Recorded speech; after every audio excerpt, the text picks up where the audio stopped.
तो चलिए आज जरा गहराई से समझते हैं। हमारे पास एक लिसनर का भेजा हुआ आइग्नू का स्टडी मटेरियल है। शीर्षक है भागीदारी और असहमति। अब ये दो शब्द सुनने में तो सीधे लगते हैं, पर इनके अंदर एक बहुत बड़ा सवाल छिपा है। एक अच्छा नागरिक होने का मतलब क्या है? क्या वो जो हर 5 साल में वोट डालकर अपनी जिम्मेदारी पूरी कर दे, या वो जो सरकार की नीतियों से असहमत होने पर सड़क पर उतर आए? और दिलचस्प बात यह है कि एक स्वस्थ लोकतंत्र को इन दोनों की ही जरूरत होती है। ये एक तरह का तनाव है ना? एक खींचतान जो लोकतंत्र को जिंदा रखती है। खींचतान कैसे? देखिए, एक तरफ है भागीदारी जो सिस्टम को बनाती है, उसे चलाती है, और दूसरी तरफ है असहमति जो उसी सिस्टम को लगातार परखती है, उसे बेहतर बनाने के लिए चुनौती देती है। अच्छा। अरस्तू से लेकर अमर्त्य सेन तक सबने यही माना है कि जब नागरिक राजनीतिक प्रक्रियाओं में हिस्सा लेते हैं तो वो सिर्फ सरकार नहीं चुनते, तो फिर क्या करते हैं? वो अपनी आज़ादी को भी महसूस करते हैं। ठीक है, तो चलिए इसी खींचतान को समझते हैं। शुरुआत करते हैं पहले शब्द से, राजनीतिक भागीदारी। ये सुनने में थोड़ा भारी शब्द लगता है, पर इसका मतलब तो सीधा सा है ना? बिल्कुल। कोई भी ऐसा काम जिससे सरकार के फैसलों पर असर पड़े। हाँ, सिडनी वर्बा और नॉर्मन नी की परिभाषा भी यही कहती है। ये वो व्यवहार है जो सरकारी कर्मियों या नीतियों को प्रभावित करने के इरादे से किया जाता है। लेकिन यहाँ जो दिलचस्प सवाल है वो ये है कि हम ऐसा करते क्यों हैं? हाँ, ये जरूरी सवाल है। इस यूनिट में इसके 3 मुख्य दृष्टिकोण बताए गए हैं। पहला तो बहुत सीधा है। क्या है वो? यह सरकार को वैधता देता है, लेजिटमेसी। अच्छा। जब करोड़ों लोग वोट डालते हैं तो वे एक तरह से कह रहे होते हैं, हाँ, हम इस सिस्टम को मानते हैं। मतलब ये एक तरह का सामाजिक अनुबंध हो गया। हम आपकी सत्ता को स्वीकार करते हैं, बदले में आप हमारे लिए काम करें। सही। इससे सरकार के फैसलों को एक नैतिक आधार मिलता है। ठीक है, और दूसरा दृष्टिकोण? दूसरा दृष्टिकोण इसे एक साधन के रूप में देखता है, एक दूल की तरह। दूल किस लिए? यानी राजनीति में हिस्सा लेकर आप अपने या अपने समुदाय के लिए कुछ फायदे हासिल करना चाहते हैं, जैसे सड़क, बिजली, पानी। हाँ, या फिर बड़ी नीतियों में बदलाव तक। इसीलिए तो इतिहास में मताधिकार मतलब वोट देने के हक के लिए इतने बड़े बड़े संघर्ष हुए हैं, ताकि अलग अलग समूहों को अपनी बात रखने का जरिया मिल सके। बिल्कुल। पहला और दूसरा दृष्टिकोण तो समझ आता है, सरकार को वैधता देना और अपने लिए फायदे निकलवाना। लेकिन ये तीसरा पॉइंट जो रूसो और जेएस मिल से जुड़ा है, ये थोड़ा ज्यादा आदर्शवादी नहीं लगता? कौन सा? कि भागीदारी से सामाजिक संघर्ष सुलझते हैं। क्या वाकई ऐसा होता है? ये एक बहुत जरूरी सवाल है। रूसो और मिल का मानना था कि भागीदारी सिर्फ एक लेन देन नहीं है, तो फिर क्या है? यह एक सीखने की प्रक्रिया है।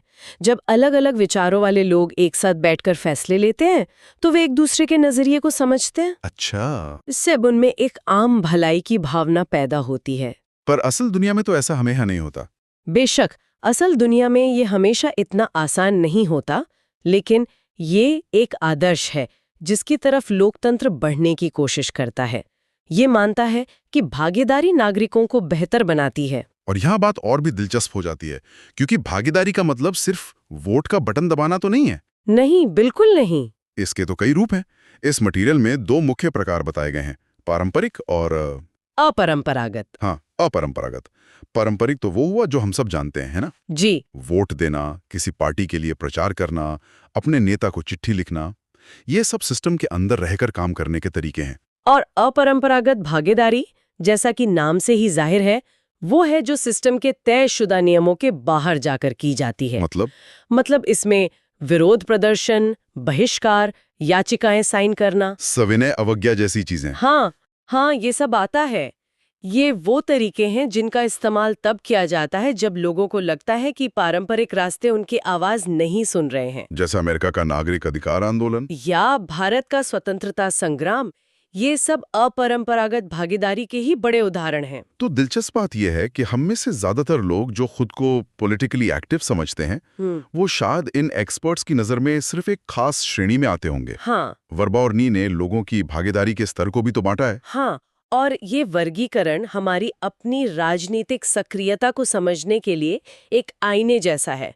उन्होंने 6 श्रेणियां बनाई हैं। अच्छा, क्या है वो? सबसे निचले पायदान पर हैं अक्रिय, इनएक्टिव्स। अक्रिय ये वो लोग हैं जो राजनीति से लगभग पूरी तरह दूर रहते हैं, कभी कभार ही वोट देते हैं। ये तो आबादी का एक बहुत बड़ा हिस्सा होगा। बिल्कुल। उनके ठीक ऊपर हैं वोटिंग विशेषज्ञ, वोटिंग स्पेशलिस्ट। ये कौन है? ये वो लोग हैं जो नियमित रूप से वोट देते हैं, इसे अपनी नागरिक जिम्मेदारी समझते हैं, लेकिन उसके आगे कुछ नहीं करते। अच्छा। फिर आते हैं संकीर्ण प्रतिभागी, पैरोकियल पार्टिसिपेंट्स। ये नाम तो बड़ा अजीब है। हाँ, ये वो लोग हैं जो वोट तो नहीं देते, पर जब उनकी अपनी कोई निजी समस्या होती है, जैसे पानी का बिल ज्यादा आ गया या सड़क पर गड्ढा है, तो वो अधिकारियों से संपर्क जरूर करते हैं। मतलब वो बड़े राजनीतिक मुद्दों से ज्यादा अपनी निजी समस्याओं पर ध्यान केंद्रित करते हैं। ये तो बहुत आम बात है। हाँ, इसके बाद है सामुदायिक कार्यकर्ता, कम्युनलिस्ट्स। ये स्थानीय मुद्दों पर काम करने वाले लोग हुए। सही। स्कूल की बेहतरी के लिए काम करना, पार्क की सफाई करवाना, लेकिन राष्ट्रीय राजनीति में ज्यादा दिलचस्पी नहीं लेते। फिर आते हैं अभियानकर्ता, कैंपेनर्स। ये तो नाम से ही साफ है। हाँ। ये वोट भी देते हैं और चुनाव के समय किसी पार्टी या उम्मीदवार के लिए प्रचार भी करते हैं। ये राजनीतिक रूप से ज्यादा जागरूक होते हैं। और आखिर में सबसे ऊपर है पूर्ण कार्यकर्ता, कंप्लीट एक्टिविस्ट। ये कौन है? ये वो मुट्ठी भर लोग हैं जिनके लिए राजनीति उनके जीवन का एक केंद्रीय हिस्सा है। वो किसी पार्टी या विचारधारा के लिए लगातार काम करते हैं, हर तरह की राजनीतिक गतिविधि में शामिल होते हैं। तो देखिए, अक्रिय से लेकर पूर्ण कार्यकर्ता तक कितना बड़ा स्पेक्ट्रम है, ये सोचने वाली बात है।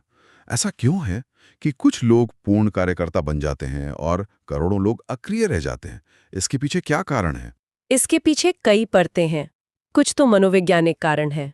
जैसे स्टडी मटेरियल में बताया गया है कि कुछ लोग सत्ता की चाह में राजनीति में आते हैं, तो कुछ लोग अकेलेपन से बचने के लिए, एक समुदाय का हिस्सा बनने के लिए। हाँ, और आपका सिस्टम पर भरोसा कितना है, ये भी एक बहुत बड़ा फैक्टर है।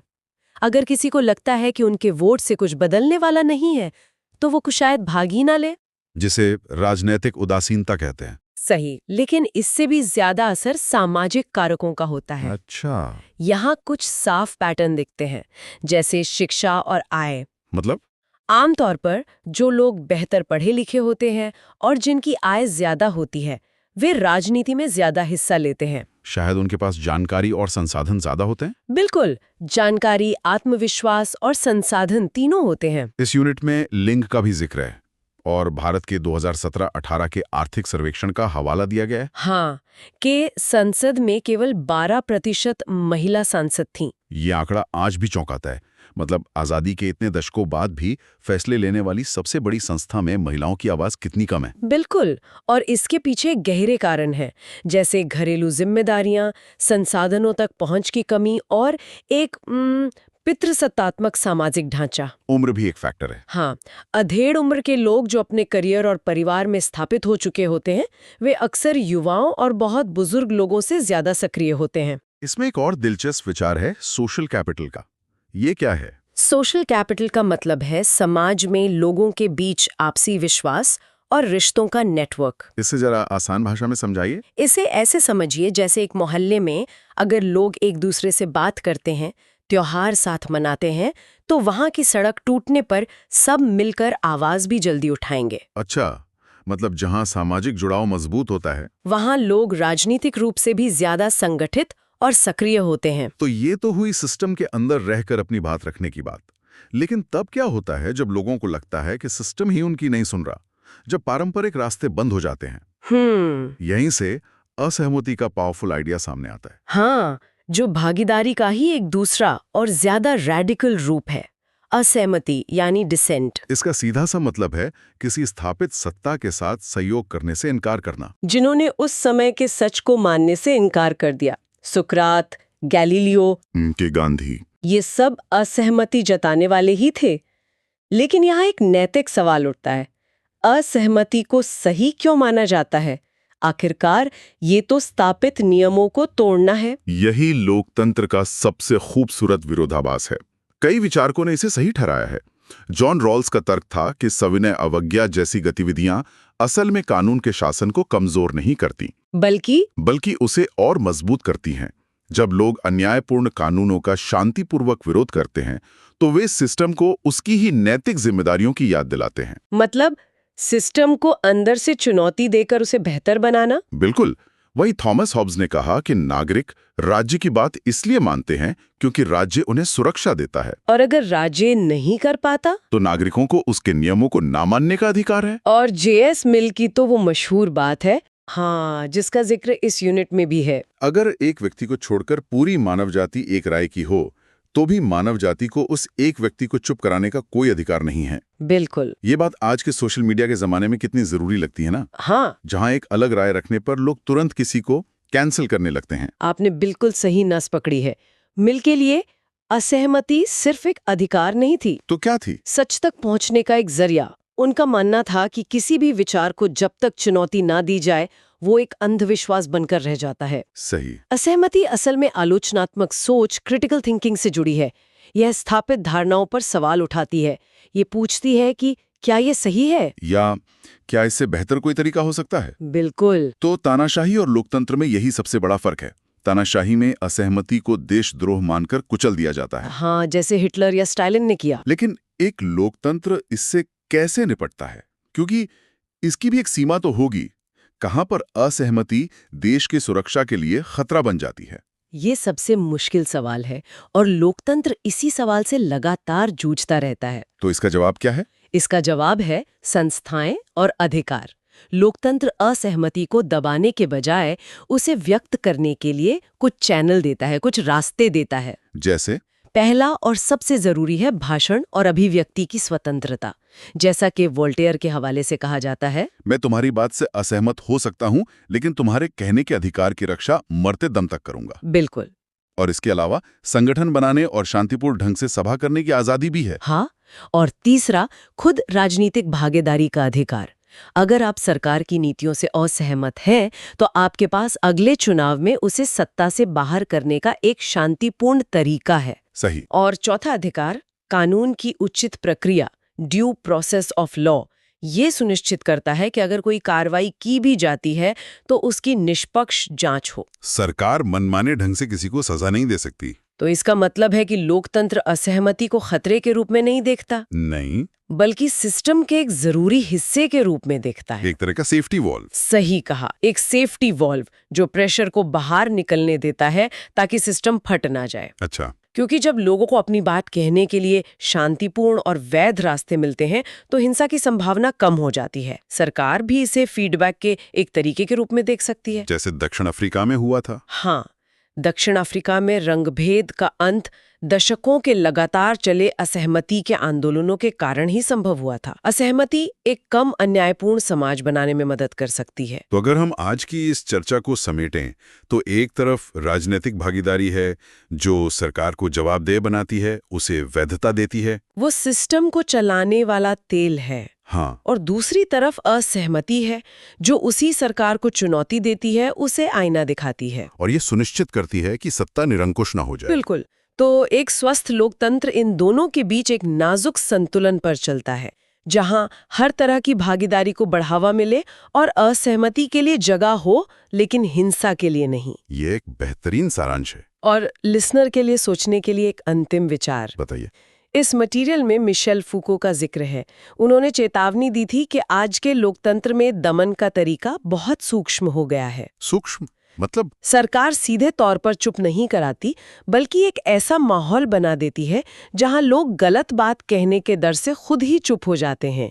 इसे कहते हैं आत्म सेंसरशिप, सेल्फ सेंसरशिप। ये तो बहुत गहरा और कुछ हद तक डरावना विचार है। तो सवाल ये है, आज के दौर में जहां सोशल मीडिया पर इको चेम्बर्स बने हुए हैं और जरा सी अलग राय रखने पर ट्रोलिंग का खतरा रहता है, क्या हम वाकई में उस आलोचनात्मक सोच और असहमति का अभ्यास कर रहे हैं जैसा कि मिल और कांट ने सोचा था, या हम अनजाने में उसी आत्म सेंसरशिप के जाल में फंस रहे हैं जिसके बारे में फूको ने चेतावनी दी थी? और इसी सवाल के साथ हम आज की इस गहरी पड़ताल को यहीं छोड़ते हैं, सोचने के लिए।